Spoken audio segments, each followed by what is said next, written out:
19h45, la barrière Info Soir. Messieurs, dames, bonsoir et bienvenue à cette nouvelle session d'information du mercredi 13 septembre 2023. Et toutes nos excuses pour ce léger retard. Après la France sur le Bénin, le CNSP fustige le comportement de la République du Bénin à travers un communiqué rendu public hier après-midi qui stipule la suspension de l'accord de coopération militaire du 11 juillet 2022 et cela conformément à l'accord à l'article 23 et au préavis de 6 mois. Quelques citoyens ont donné leur point de vue sur la situation. On les écoute. Sur cette décision, je crois qu'ils ont parfaitement raison, compte tenu des événements qui se passent au niveau de la frontière du Bénin. Donc je crois qu'ils ont vraiment pris une bonne décision. Ils ont dénoncé les accords militaires qui existe entre le Niger et le Bénin qui a été signé, je crois, en 2022.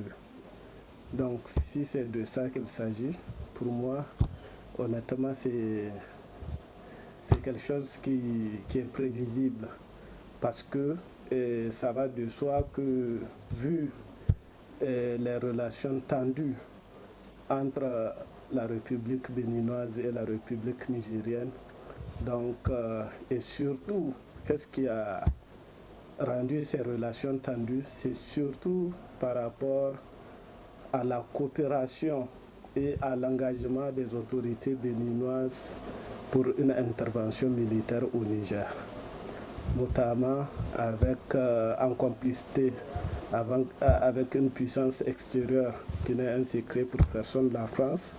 Donc ça va de soi que le Niger prenne aussi ses garde-fous.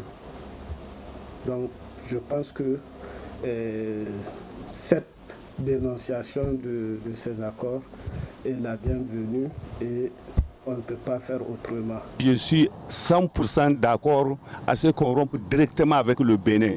Il faudrait prendre l'axe à Alger. C'est nous qui les donnons à manger, pas eux. Et ils profitent de nous. Mais si ils continuent avec la pression des Français pour nous faire plier, nous on est d'accord. On est d'accord de rompre tout avec eux. Inch'Allah, on le souhaite. En tout cas, c'est notre souhait. De toutes les façons, nous, c'est État à État.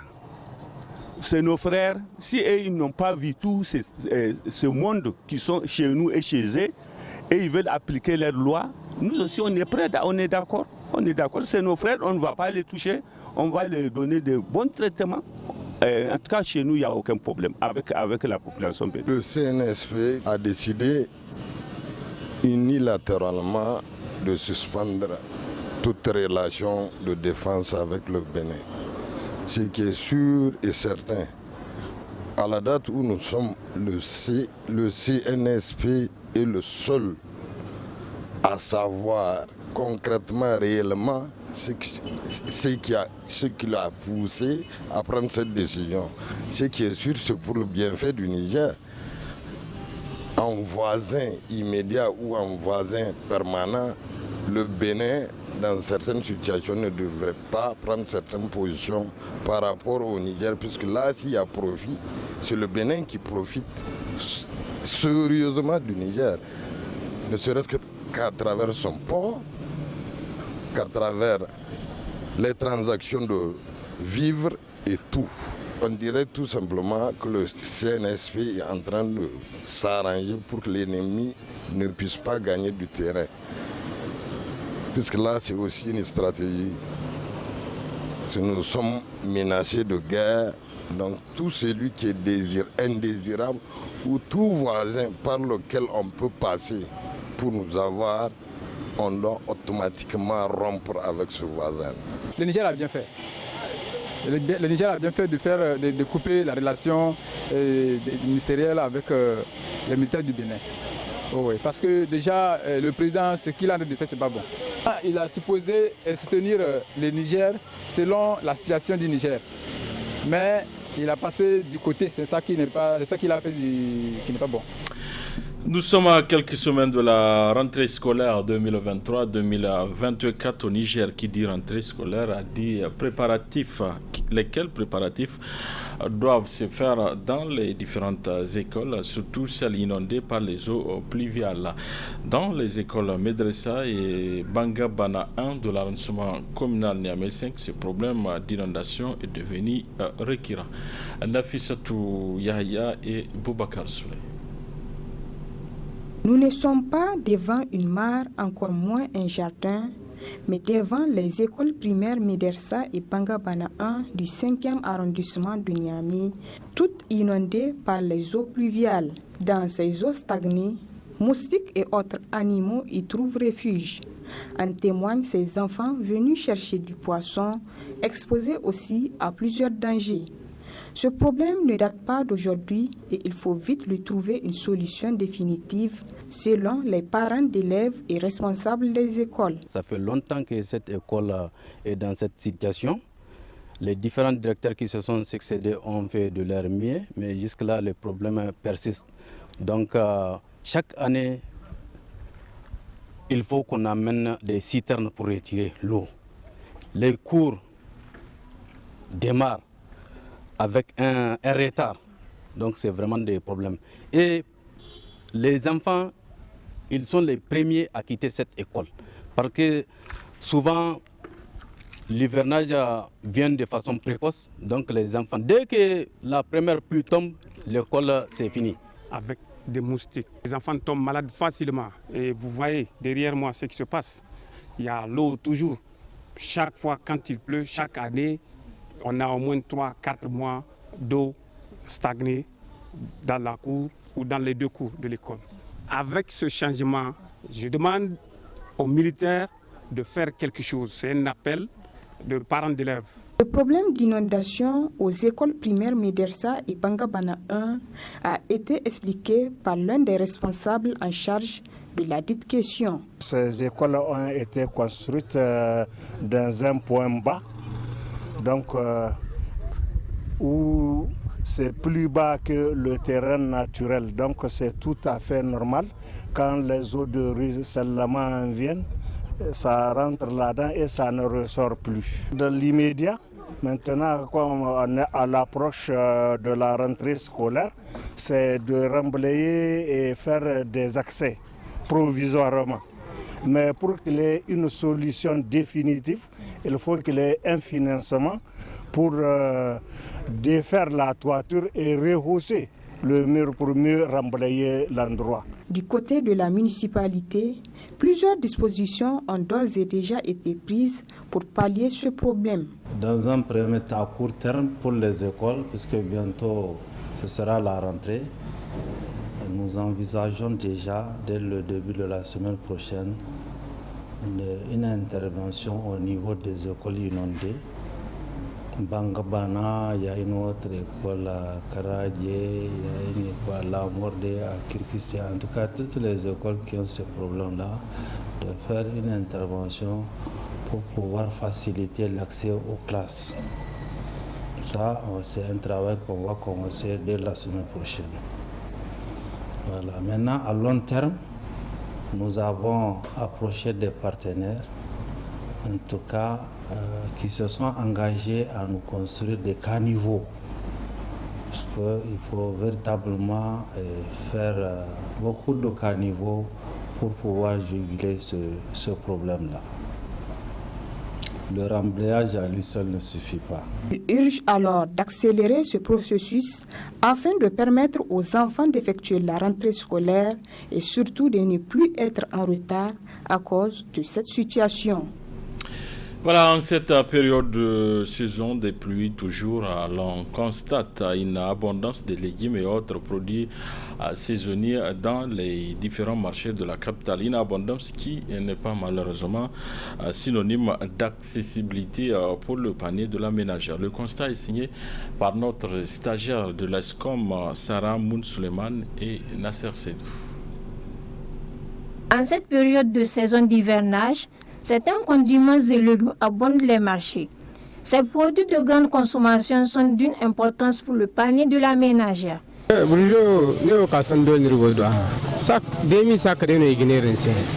se procure le produit au marché de l'eau de la place. En ce moment, le demi-sac du produit coûte 4 000 voire 5 000 francs. On remercie le bon Dieu. Le marché, ça va.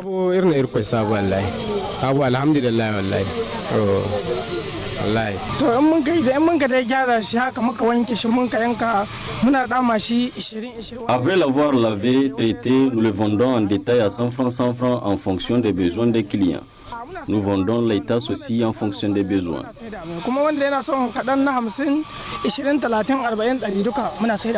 Malgré leur abondance, certains condiments ne sont pas accessibles à toutes les bourses.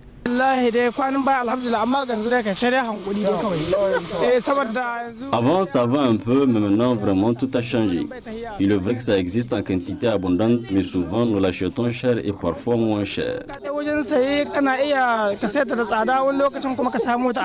Ainsi, force est de constater que la cherté de certains produits est nulle sans doute liée au fait qu'ils sont des produits de contre-saison et généralement importés en pareille période.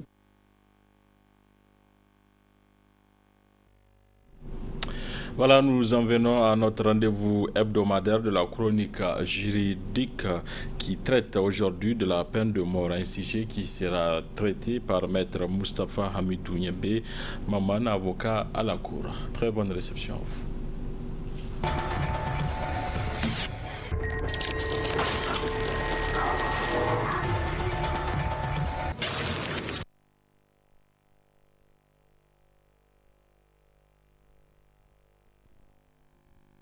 La peine de mort, en réalité, ce n'est rien d'autre que la peine capitale. C'est l'extrémité de la peine qu'une juridiction puisse prononcer ici au Niger.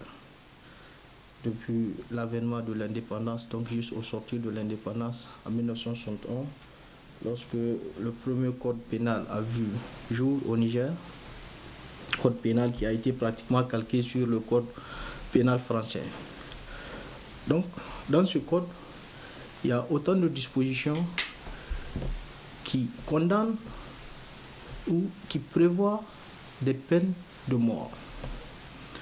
Donc, au début de l'indépendance, cette peine était appliquée tant bien que mal, parfois au gré du politique, parce que, pour rappel, au-delà de la prononciation, du prononcé de la peine, pour qu'une peine de mort puisse être exécutée, il faudra que le président de la République signe l'acte. Il faut que le président de la République donne son autorisation. Au-delà de tout ce qu'on connaît comme aspect juridique, comme aspect judiciaire, le juge prononce une peine. Si la personne n'est pas d'accord, la personne peut, par exemple, en matière criminelle, lorsque la cour d'assises prononce une peine de mort, la personne a le droit de former un pourvoi contre cette décision. Donc, en cas de pourvoi, la décision, selon les circonstances, peut être cassée par le juge suprême ou confirmée. Et si c'est cassé, on revient au niveau d'une autre cour, de la cour d'assises, mais maintenant autrement composée. C'est pour vous dire que c'est après tout ce processus de recherche de vérité, lorsque toutes les voies de recours sont épuisées, là, la décision devient ce qu'on appelle exécutoire. Et c'est à ce moment que le président de la République peut, par décision, autoriser l'exécution de la peine de mort. Et selon le code pénal, c'est un peloton qui sera mis en place, ce qu'on appelle un peloton d'exécution. Et c'est la vérité judiciaire en fait qui permet d'ôter la vie à une personne.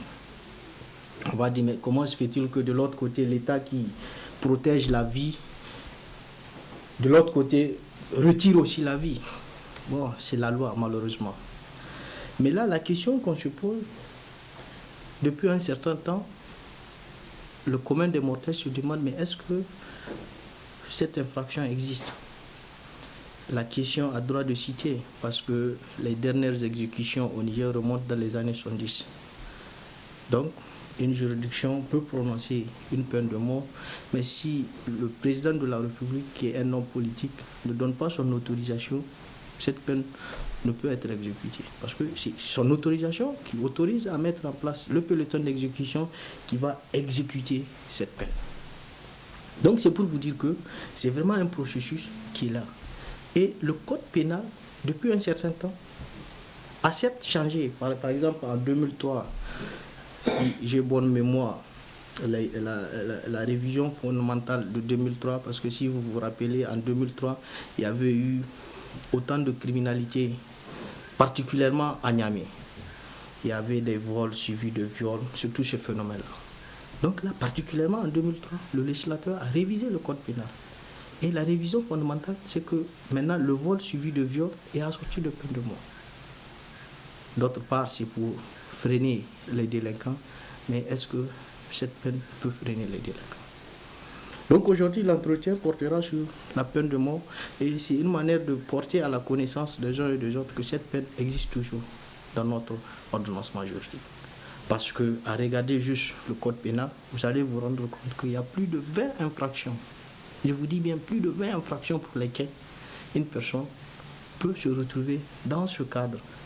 Par exemple, pour ce qui est, si une personne est poursuivie pour un mouvement insurrectionnel, donc mouvement insurrectionnel, quelqu'un qui a le dessein ou qui a déjà engagé un processus de déstabilisation d'un régime légalement établi.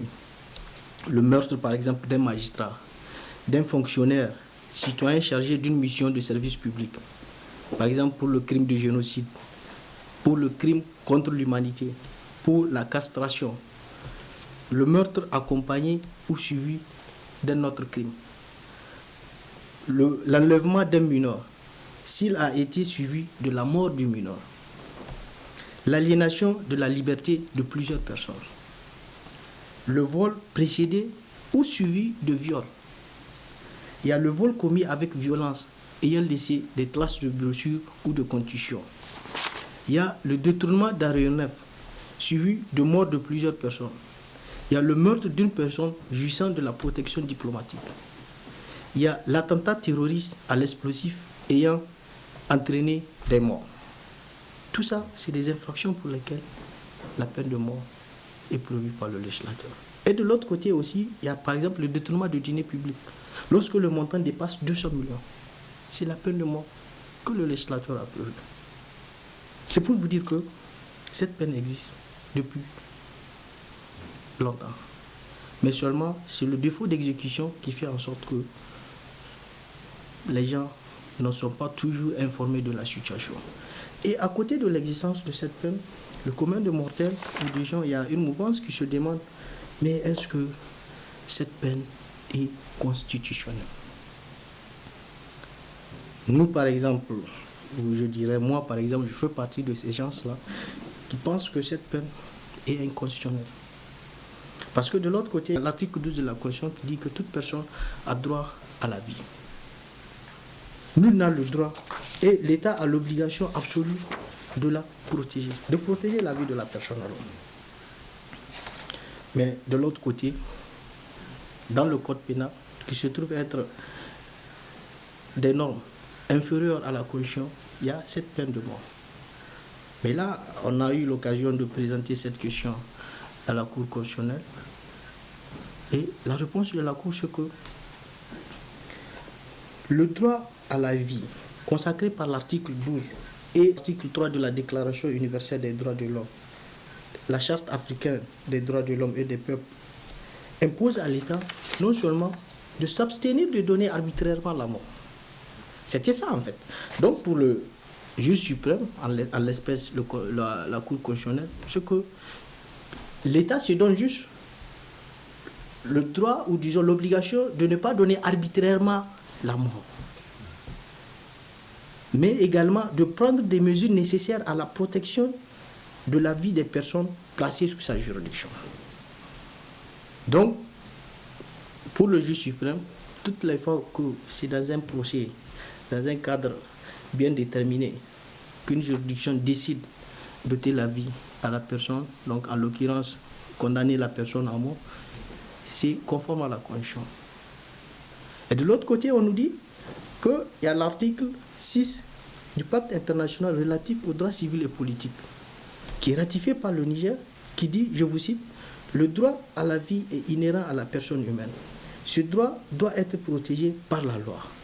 Nul ne peut être arbitrairement privé de la vie.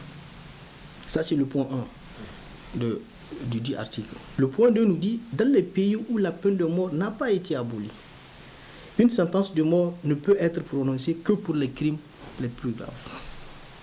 Donc, on se retrouve dans une situation où de l'autre côté, on dit que tu as droit à la vie, l'État a l'obligation de protéger ton droit à la vie.